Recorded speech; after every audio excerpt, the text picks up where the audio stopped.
नमस्कार दोस्तों, आज हम इस वीडियो में ये जानेंगे कि फंगल डिजीज़ होती है तो वो कैसे होता है, उसका मैकेनिज़्म क्या है, उसका पैथोजेनेसिस क्या है। आम तौर पे देखा जाता है कि जो भी फंगल डिजीज़ होता है वो बेसिकली 3 तरीके से होता है, यानी उसके 3 मैकेनिज़्म है या 3 पैथोजेनेसिस होती है।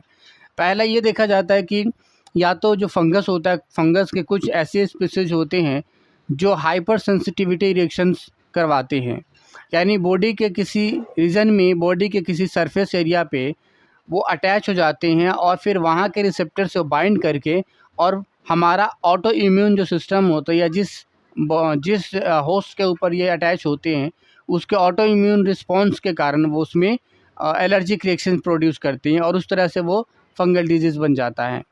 दूसरा ये होता है कि कुछ स्पीशीज ऐसे होते हैं फंगस के जो कुछ टॉक्सिन्स रिलीज़ करते हैं और वो टॉक्सिन फिर उस सेल को जिसके साथ वो अटैच होते हैं उसको नुकसान करता है, उसको नेक्रोज करता है और उस तरह से डिजीज़ कॉज होता है। यानी कि दूसरा कॉज है टॉक्सिन जो फंगस रिलीज़ करता है।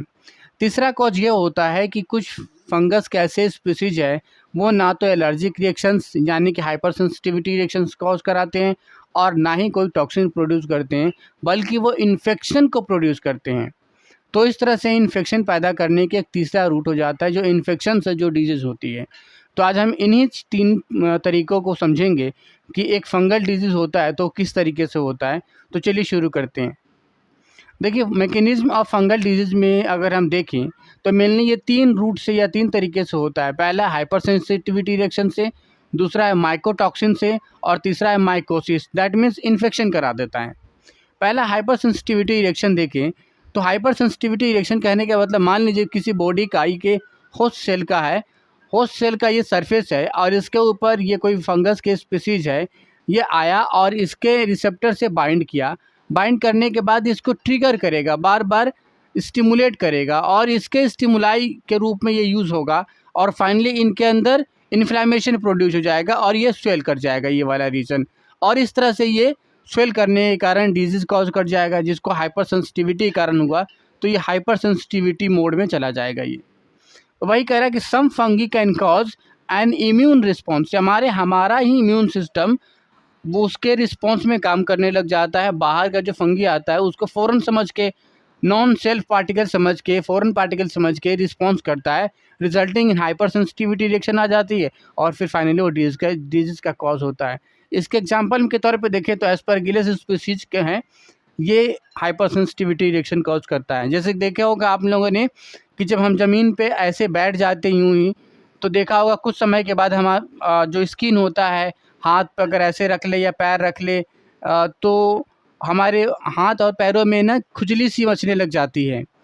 अगर ज़मीन पे या नमी वाले ज़मीन पे अगर हम बैठ जाते हैं कुछ समय के बाद अपने आप खुजली मचने लग जाती है।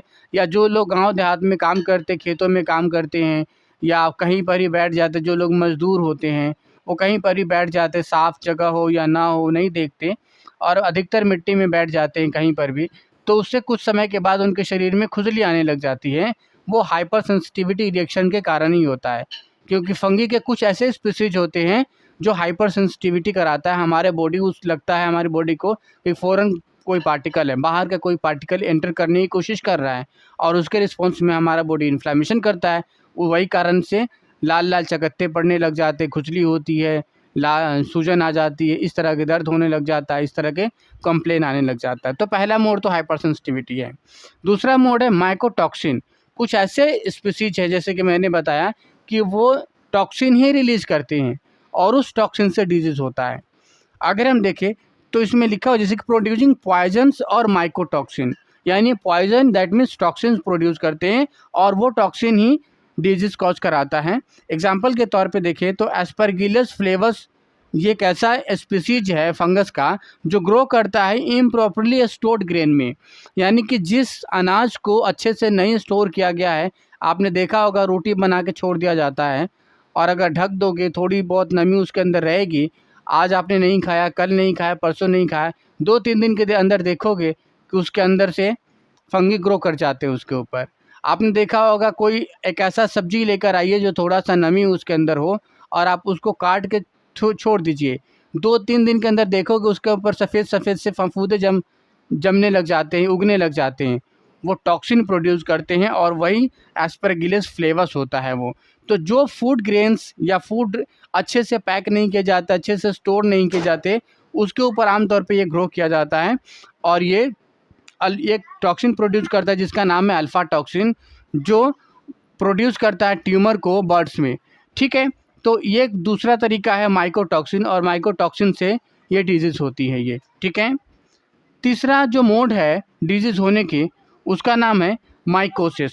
ठीक है, माइकोसिस कहने का मतलब होता है इन्फेक्शन, यानी कि अगर इन्फेक्शन होने लग जाए, कोई इन्फेक्शन, यानी कि कुछ फंगस के कुछ ऐसे स्पीसीज होते हैं जो इन्फेक्शन प्रोड्यूस कराते हैं। जैसे कि मान लो अगर कहीं घाव हो गया हो या कहीं चोट लग गई हो, वो ठीक नहीं हो रहा हो, तो उसमें क्या होता है, वो इन्फेक्शन प्रोड्यूस करा देते हैं। जो फंगस के कुछ स्पीसीज वहाँ पे ग्रो कर जाते हैं और फिर वहाँ से उसके कारण उसमें देखा होगा कुछ घाव में बहुत खुजली होती है, बहुत खुजली सी मचती है, इन्फ्लेमेशन हो जाता है, बार बार लाल लाल पड़ जाता है, लाल लाल चकत्ते हो जाते हैं और ठीक नहीं होता है जल्दी, तो बाद में इन्फेक्शन हो जाता है। आम तौर पे जो फंगस को ग्रो करने के लिए फेवरेबल एनवायरनमेंट वो चाहिए ड्राई वाला, उमस वाला, और टेम्परेचर बॉडी की इतनी होनी चाहिए कि 20 से 30 डिग्री के बीच के सेल्सियस का टेम्परेचर होना चाहिए। इस तरह का एनवायरनमेंट अगर मिल जाता है तो वहाँ फंगी ईजी रूप से ग्रो कर जाते हैं और वहाँ पर इन्फेक्शन प्रोड्यूस कर जाता है। जैसे कि हमारे अंडर आर्म्स में, प्राइवेट पार्ट्स के आसपास, ये हमेशा ये फंगस इन्फेक्शन वहाँ पे प्रोड्यूस करते हैं और लाल लाल छोटे छोटे दाने प्रोड्यूस करते हैं। गमौरिया प्रोड्यूस हो जाता है गर्मियों के टाइम पे, जो अगर पसीने अगर लंबे समय तक बना रहता है, अगर हम उसको कपड़े को नहीं सुखाते हैं तो उस पसीने के कारण वहाँ पे फंगस प्रोड्यूस हो जाते हैं और फिर फाइनली वो इन्फेक्शन का कारण बनते हैं। तो इस तरीके से तीसरा जो मोड है माइकोसिस है। ये माइकोसिस देखा जाए तो मेनली 3 तरीके से होता है। पहला सुपरफिशियल, दूसरा सबक्यूटेनियस और तीसरा है सिस्टमिक माइकोसिस। अगर सुपरफिशियल की बात करें तो ये अफेक्ट करता है मेनली स्किन को, स्काल्प को, हेयर को, नेल को, यानी सुपरफिशियल बॉडी का जो सरफेस एरिया है उन्हीं चीज़ों को मेनली अफेक्ट करता है। जैसे नेल हो गए, स्किन हो गया, हेयर हो गए, खोपड़ी के ऊपर का लेयर हो गया उसको। और ये स्प्रेड करता है बाई कंटामिनेटेड ऑब्जेक्ट। मान लो जैसे कोई इन्फेक्टेड पार्टिकल है और आपने उसको टच कर दिया, उसको छू दिया, या कोई किसी को हो रखा है पहले, और मान लो किसी को ये स्किन वाली इस रीजन पे कोई फंगल इन्फेक्शन हो रखा है और मैंने उसको छू दिया, तो वो उससे फिर मेरे में ट्रांसमिट हो सकता है। तो जो कंटामिनेटेड पार्टिकल है, कंटामिनेटेड कोई ऑब्जेक्ट है, उसको टच करने से ये स्प्रेड करता है। दूसरा जो रूट है सबक्यूटेनियस। सबक्यूटेनियस कहने का मतलब है स्किन से। ये डेवलप करता है इन वाउंड्स, मेनली कहाँ पे, जो घाव होते हैं उसके अंदर डेवलप करता है। अगर कोई घाव है, कुछ लोग कहीं कट जाता है तो उसको अच्छे से ड्रेसिंग नहीं कराते और यूं ही छोड़ देते हैं, तो कुछ घाव तो ठीक हो जाता है, लेकिन कुछ घाव जो जल्दी ठीक नहीं होने वाला होता है, लंबा समय जैसे होगा उसके अंदर नमी आएगी, क्योंकि बॉडी के जो ईसीएफ फ्लूइड तो रिलीज हो ही रहा है, वहाँ पे सेल का नेक्रोसिस हुआ है, पंक्चर हुआ है, तो वहाँ नमी बनी रहती है, बॉडी के टेम्परेचर रहता है प्रॉपर तरीके से और एनवायरनमेंट वैसा बन जाता है। फिर फाइनली वहाँ पे इन्फेक्शन के तौर पे ये माइकोसिस होने लग जाता है, यानी फंगल ग्रो करने लग जाता है। तो मेनली घाव में कोई इन्फेक्शन होता है तो वो इन्फेक्शन जो खुजली वाली होती है वो सबक्यूटेनियस के तरह से होता है और वही माइकोसिस कहलाता है। और रिसेंबल किस तरीके से, कैंकर या अल्सर के जैसा दिखता है, यानी अल्सर पड़ गया हो या कैंकर, यानी फटा फटा सा नज़र आएगा, जैसे दिनाई वगैरह जिसको हम बोलते हैं ये।